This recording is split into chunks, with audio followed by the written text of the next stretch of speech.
It may not mean nothing to y'all, but understand nothing was done for me, so I don't plan on stopping at all. I want this shit forever, mine, ever mine, ever mine. I'm shutting shit down in the mall, and telling that girl she the one for me, and I ain't even planning the call. I want this shit forever, mine. What's good, T Squad? It's me, Keisha, and I'm here with this week's All Tea, All Shade, Love and Marriage Huntsville, Season 6, Episode 31 review.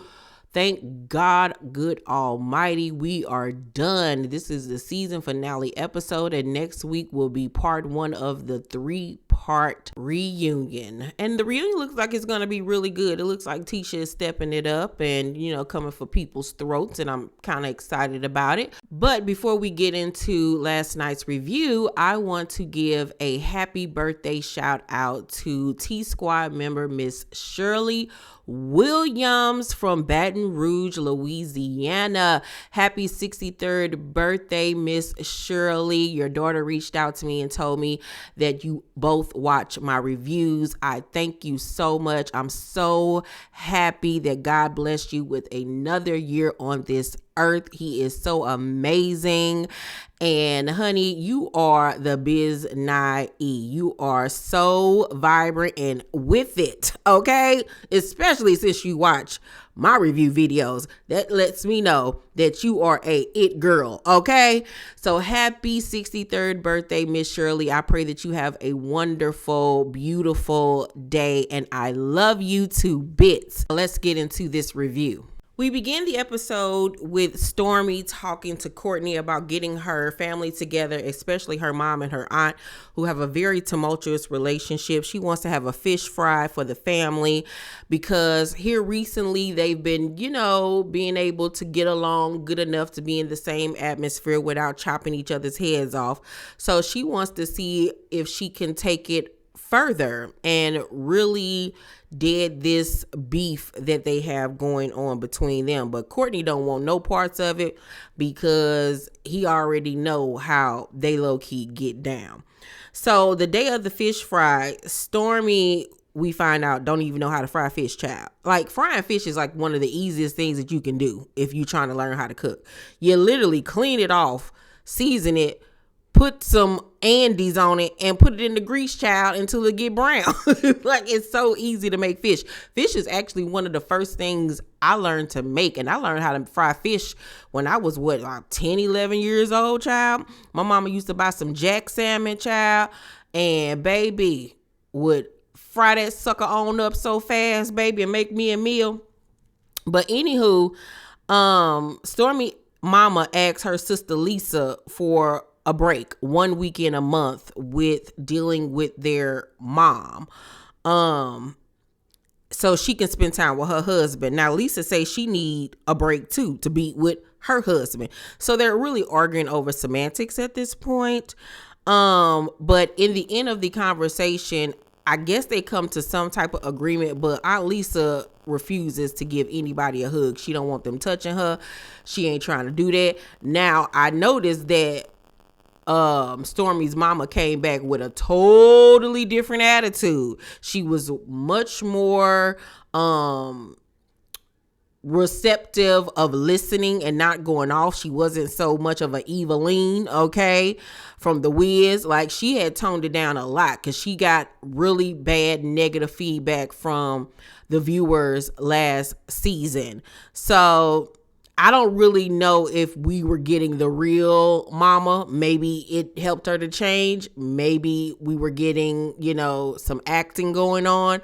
But at least they were able to come to some sort of understanding. Then we see Melody meet up with Martell at this cafe where they do tea and cookies. It really wasn't that fancy of a place to talk. He wants to talk to her. He's dressed in a, business day suit, and she got on a freakum dress. They both were totally overdressed for the atmosphere, but I guess it was the middle of the day, child. It was lunch hours. I don't understand why they just didn't show up in jogging pants, or at least have a dinner scene I don't know what production was thinking having them meet up at that particular place to have this conversation in those outfits, but okay. So he has flowers for her, And she was like, no, this is totally inappropriate. We are not together. We are not getting back together. No. She was like, ain't you dating Sheree? He was like, I ain't dating nobody. She was like, well, I am. So it's inappropriate. And she was like, give him to the kids, child. And he was like, okay. He was like, well, I'm happy you dating. Obviously, by the look on his face, he was lying. It bothered him that she said she was dating other people. Now, I saw people in the comment sections and stuff on Twitter and Instagram saying Melody was being childish. Just take the flowers or whatever. But I'm like, y'all not understanding what was going on in real time when they shot this. He had tried to do the revenge PORN on her. So no, I'm not going to take any flowers from you.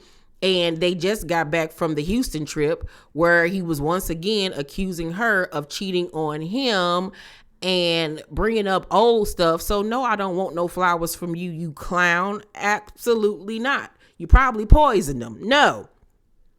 So he says that their co-parenting has gotten better, and she glared at him like, are you kidding me right now with this foolishness?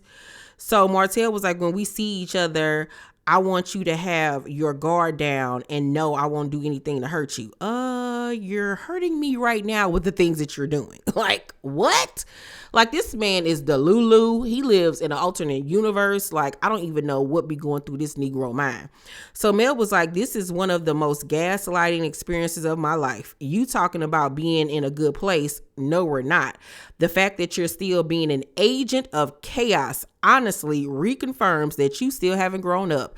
And I was like, yes, Melody Cherie Rogers, you better tell him an agent of chaos, honey. He ain't even an agent, honey. He the captain, okay? So Martell was like, it's my hope that we can stay in a place of peace. And Mel was like, we're not in a place of peace.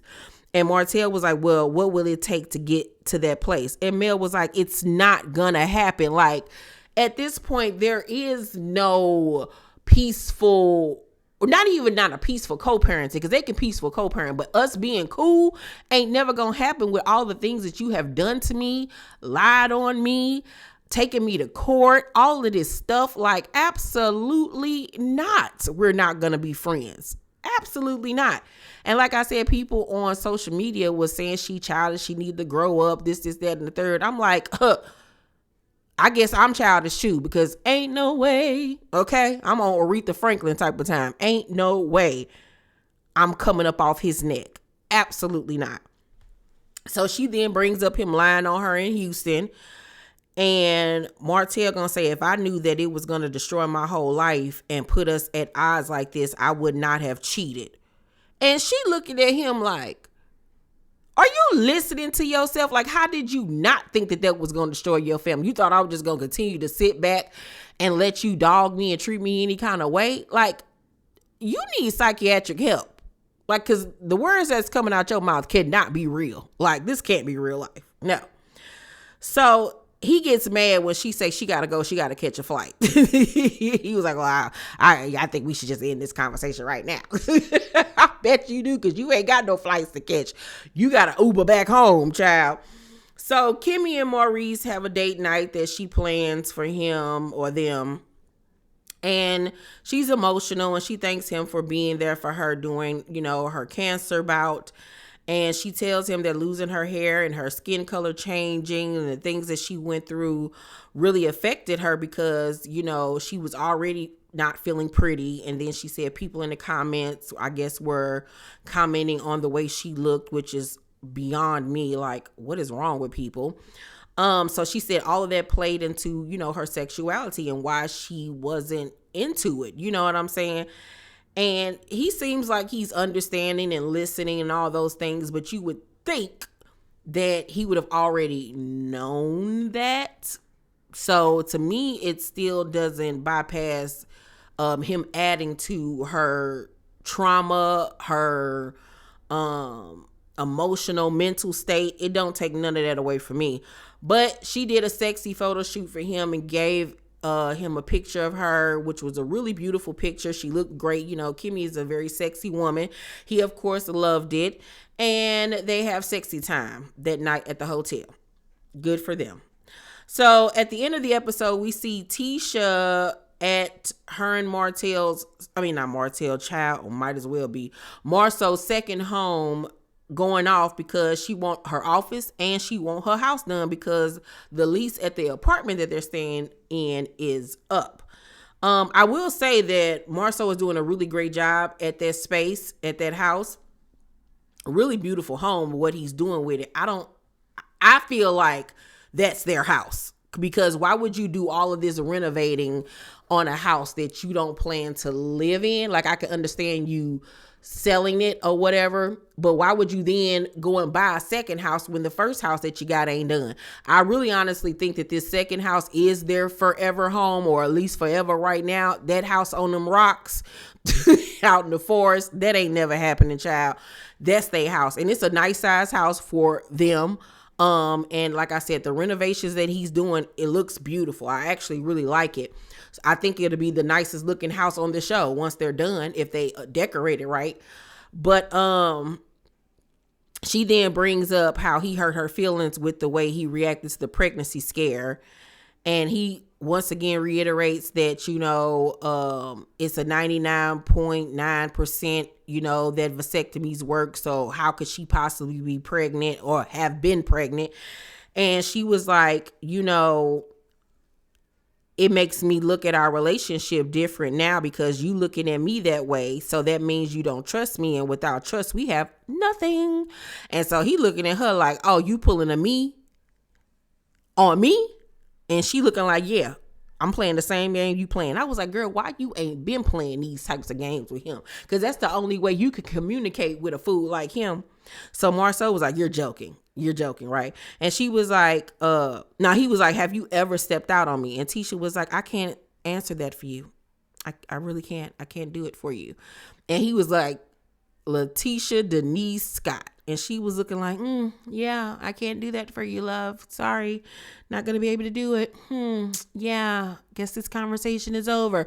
And I was like, girl, this the energy you should have been having. And I don't know what happened. Maybe it was the way he responded to this that finally got her stepping into her cunt era. But I'm here for it because we need ignorant Tisha to pop up. It's been 6 seasons. We need that. So it seems like at the reunion, we're going to be continuing to get Tisha of Madness.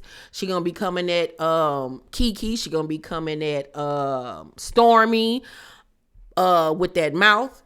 I wish she would have had that energy with Stormi more so during the season, and with Kiki, honestly, truly. But if this is the new era of Tisha getting folks together, I'm actually excited and happy for her, because about time she stopped being a doormat. But out of everybody, I want her to start checking the hell out of her husband, Elf on the Shelf, okay? So I'm excited for the reunion next week. I'll be saying what were my favorite and least favorite looks of them all. Be on the lookout this week. Every day I'll be dropping my best of 2023. I'll be doing my top 10 favorite housewives of the year, my top 10 worst housewives of the year, my favorite books, television shows, my favorite Beyonce Renaissance tour looks, my favorite overall fashion looks of 2023. I got so much content coming for you guys this week, so be on the lookout.